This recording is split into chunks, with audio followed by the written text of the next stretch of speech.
Doctor मोहित, हमारे पास कई बार patients आते हैं एंड दे से ऑर्थोपेडिशन ने ना इंजेक्शन लिखा है नी में, you know, for the knee pain, and first thought that comes to them is it's a steroid and there's a fear around it.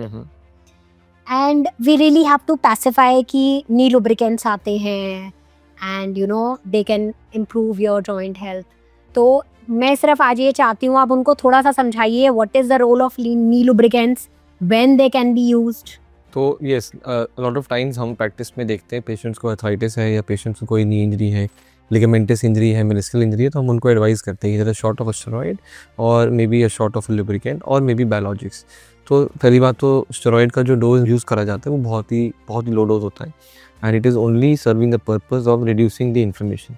For people who want to come back to an activity immediately, for them the best option is to give them an anti-inflammatory as strong as a steroid which can reduce them and bring them back to a good. But can it be used again? No, we do not warrant it to be used again.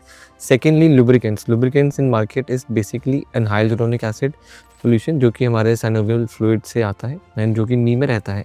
अब उसका purpose रहता है shock absorption, उसका purpose रहता है degeneration को कम करना, उसका पर्पस रहता है पेन के जो मात्राएं जो हमारी घुटने में बन रही है इन्फ्लेमेशन की वजह से उसको रिड्यूस करना.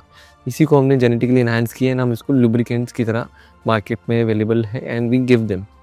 कहाँ इसका यूज़ है ये बहुत इंपॉर्टेंट है. ग्रेड 1 ग्रेड 2 में, ग्रेड 1 में not needed, completely not needed. Grade 2 में the use is doubtful.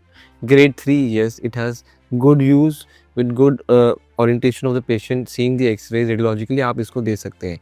Grade 4 में लुब्रिकेंट्स का again there is no use. So जो लुब्रिकेंट्स का भी यूज़ है वो बहुत ही कम जगह पे है. May be in 2 and 3. 3 is something which I do not prefer. Maybe 2 and going towards 3. Yes. 3 and beyond 3, 4 I would not suggest.